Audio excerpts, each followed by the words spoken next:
The New York Times has formed its own timeline of the Las Vegas massacre, which places the shooting of Mandalay Bay security guard Jesus Campos about 1 minute into the attack, and not before, as authorities claim.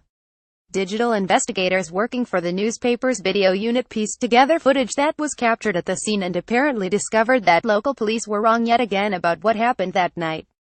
Instead of being shot right before the assault, they claim that Campos was targeted at 1:06 p.m., 1 minute after Stephen Paddock opened fire on the crowd at the Route 91 Harvest Festival.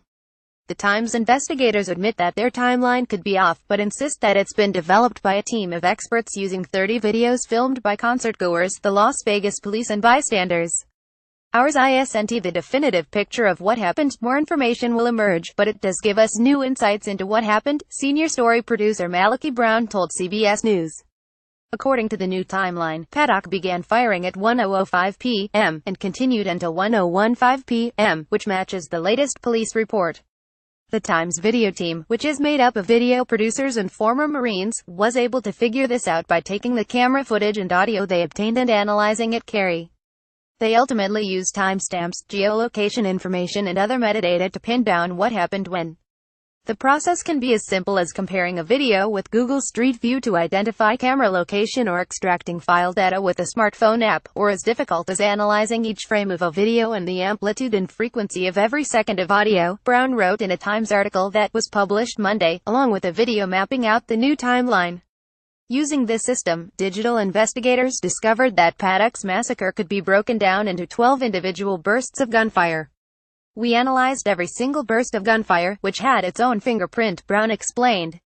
Since investigators had loads of material to work with, but no specific way to reconstruct it, they used the bursts as scaffolding for the timeline.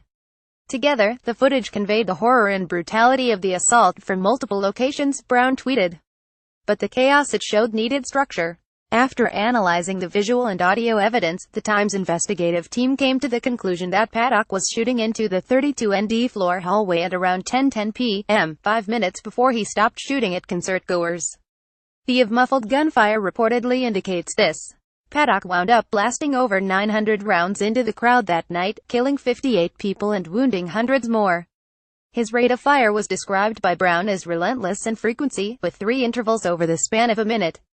Strangely, though, video footage captured outside the Mandalay Bay during the shooting shows no cops or panicked hotel guests. Everybody's just standing around, taxi driver Corey Langdon told CBS, describing the clips. One big question that also remains is why authorities took so long to arrive on the 32nd floor. The new timeline puts officers outside Paddock's door at 1:02 p.m., 7 minutes after the shooting ended. In addition, investigators have been unable to determine Paddock's motivation or why he took his own life.